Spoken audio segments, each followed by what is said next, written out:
নমস্কার বন্ধুরা, আজ আমি ভীষণই সুস্বাদু একটি ব্রেকফাস্ট রেসিপি বানিয়ে দেখাবো।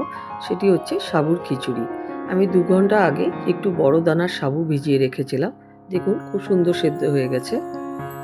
এরপর একটি প্যানে কিছুটা চিনেবাদাম ভেজে নেব।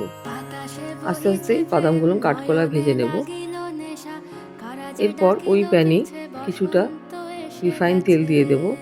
দিয়ে সামান্য একটু জিরে ফোড়ন দেব। এরপর কুচনো আদা, কুচনো লঙ্কা দিয়ে ভালো করে ভেজে নেব।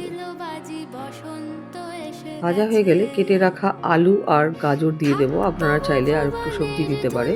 এরপর নুন ও হলুদ দিয়ে ভালো করে ভেজে নেব।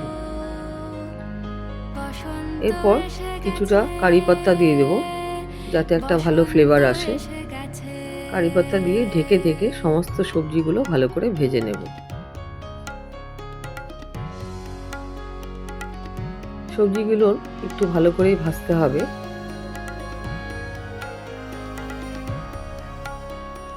তাহলে খিচুড়িটা টেস্টি লাগবে। এরপর ভেজে রাখা বাদামটা দিয়ে দেব। স্বাদ অনুযায়ী চিনি দেব। চিনি দিয়ে সমস্ত কিছু আবার ভালো করে ভিজিয়ে রাখা সাবুটা দিয়ে দেব।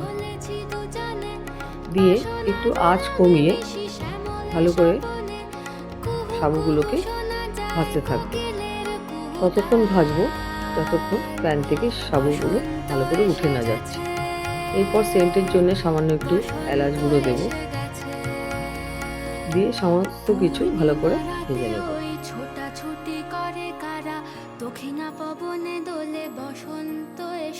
বন্ধুরা, রোজ দিন একই ব্রেকফাস্ট খেতে ভালো লাগে না। মাঝে মাঝে এইভাবে সাবুর খিচুড়ি বা অন্যরকম আইটেম খেতে ভালো লাগে। আমার একটু নুন কম হয়ে গেছিলো, তাই সামান্য একটু নুন দিয়ে দিয়েছি। দিয়ে ভালো করে নেড়ে ছেড়ে যখনই দেখবো প্যান থেকে উঠে যাচ্ছে তখনই নামিয়ে নেব।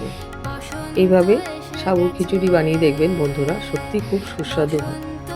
আমার ভিডিওটি ভালো লাগলে চ্যানেলটিকে সাবস্ক্রাইব করে দেবেন। নমস্কার।